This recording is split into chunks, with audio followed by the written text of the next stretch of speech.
everything he does is an emergency decree. Yeah, there are many security, problems.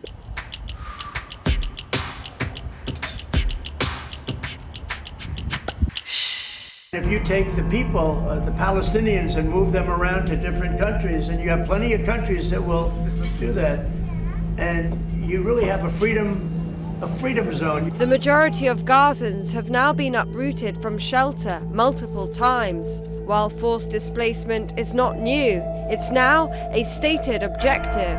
We are working to advance the voluntary immigration plan for Gaza residents in accordance with the US President's vision. The devastation is not limited to Gaza. The occupied West Bank is also witnessing an escalation. The last 24 hours witnessed real high frequency of attacks and raids also in the cities of the occupied West Bank. Nablus was raided 4 times during this day. This school here, operated by the United Nations, has until May the 8th, after which time it's been told by the Israeli government it must stop operating. The UN says around 800 boys and girls may not be able to finish the academic year once the closures come into effect. These go in complete violation of Israel's obligations under international law. I want to emphasize that our schools are United Nations schools. They're protected by the privileges and immunities of the United Nations. Video resurfaced reporting the execution of 15 medics at the hands of the Israeli army. Showing emergency workers in their uniforms and clearly marked ambulances and fire trucks.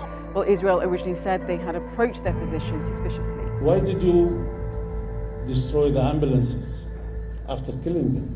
Why did you hide the bodies? A second journalist has died after an Israeli strike on tents sheltering media workers near the Nasser hospital in southern Gaza. Ahmad Mansour, an editor for the Palestine Today news agency, was left in a critical condition following Monday morning's attack.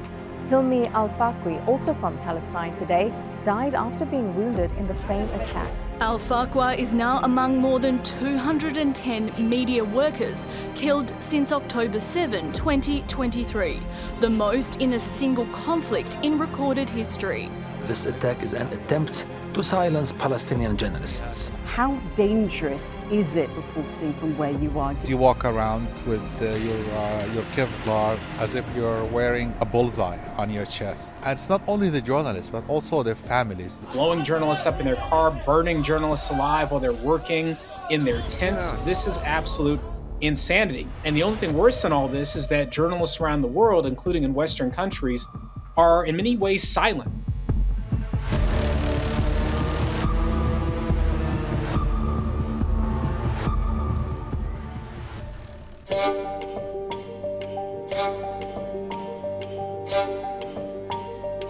Biz slogandan öteye geçememektedir ve güven gibi temel kavramlardan. In a world increasingly shaped by uncertainty, diplomacy is more vital than ever. That's the focus of the 4th Antalya Diplomacy Forum taking place from April 11th to 13th in Turkey's Mediterranean city of Antalya. On public stages and behind closed doors, decisions and alliances will be made that could reshape the global landscape. On some of today's most pressing challenges, from climate and tech to peace building and global governance. 6,000 participants to Antalya from 155 countries. This year, special attention will be paid to the conflicts in Ukraine and Gaza.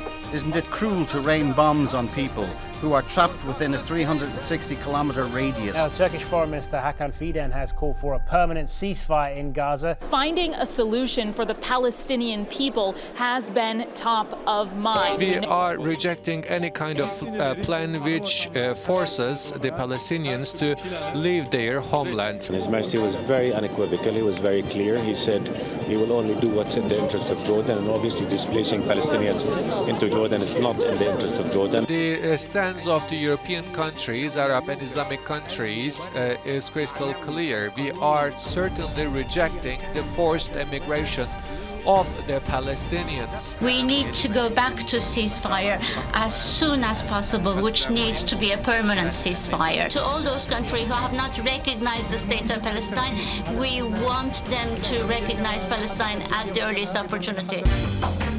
Here's the news in brief, where we bring you even more top stories.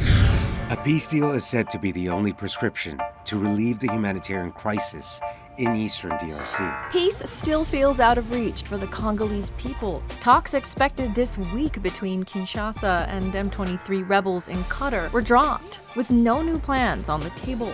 And for civilians, the war's toll extends beyond the front line. We are short of medicines because there is no air transport between Goma and Kinshasa following the closure of Goma Airport. Tracking the death toll is nearly impossible, and just entering the hospital can be dangerous. But men, many of them in their 20s, 30s, 40s, keep trickling into a war casualty hospital like this one. But they're too afraid to admit their role in this conflict. They fear reprisal from the new authorities in town. A plan to push out up to 4 million refugees. Phase 2 of Pakistan's illegal foreigners repatriation plan began on April 10th. The target? All undocumented Afghans. Many have lived in Pakistan for generations and have never set foot on Afghan soil. Officials blame them, migrants, for a rise in terror attacks. The defense minister minced no words on X. If you disagree, you're with the enemies. Rights groups warn that deportees, especially women, face persecution and poverty back in Taliban-controlled Afghanistan. The Pakistani police raided us during the night. My 2 sons are still in prison, and I have the proof. I kept the loaded car waiting and went to the prison. When I got there, the police asked, "Where are you going?" I said, "I'm going to Afghanistan." They replied, "Then go. We'll deport your sons after you." It's a dump and a frontline. In Cochabamba, Bolivia, the city's main landfill is a major problem. Residents near the Caracara dump site, choking on toxic air and broken promises, were told last September the dumping would stop in 6 months. Pollution from this solid waste that we discard tends to impact health. These last 2 weeks, there was an increase in cases related to acute diarrhea diseases. Cases of hepatitis have increased. When the trash kept coming through March, residents blocked the site, so the trash trucks were emptied all over the city, drowning them in 13,000 tons of garbage. But 2 weeks later, they got another promise. The dump will finally close in April.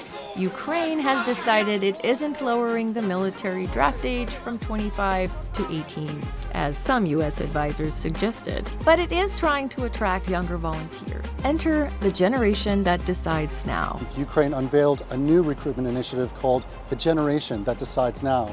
It offers 18 to 24-year-olds who join the military free university education, a $24,000 bonus, and the right to travel abroad after military service. It's not just about numbers. Kyiv hopes this new generation can help reshape military culture beyond its Soviet legacy.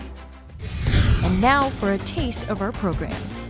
The 2-year Sudan war has produced the world's biggest humanitarian and displacement crisis. The International Organization for Migration says about 14 million people have been uprooted from their homes, fleeing conflict, sexual violence, floods, and drought. The Sudanese armed forces now controls most of the country's north and east and recently recaptured large swathes of the capital Khartoum. The paramilitary RSF still controls almost all of the vast Darfur region in western Sudan, and its allies controls large parts of South Kordofan and Blue Nile State. Of regions they hold right now, by and large, they are also happen to coincide with the fact that those are also strongholds in terms of support, as well as geopolitical positioning. On the battleground, the country is already balkanized. But when it comes to administratively, the political future of Sudan is going to be extremely difficult to be able to sustain those kind of lines. In February, the Sudanese military leader Al-Burhan announced plans to form a technocratic cabinet which would be led by a civilian prime minister and include independent experts when the war ends. Weeks later, the RSF and its allies signed a political charter that aims to create a breakaway government in rebel-controlled areas. One thing that is complicating the ability to have a ceasefire and return Sudan to the path of peace is one of the biggest players in international diplomacy, the United States, has been retreating. Europe is distracted by the conflict in Eastern Europe. And the African Union, as well as regional mechanisms, have not been sufficient.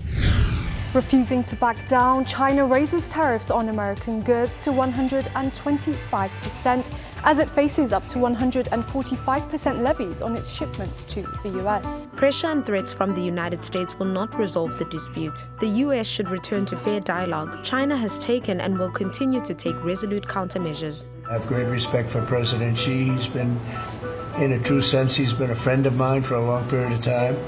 And I think that we'll end up working out something that's very good for both countries. His policies have been described by one former US Treasury Secretary as the worst self-inflicted wound ever seen. They have increased the tariff so much that it's now meaningless to put any more increases.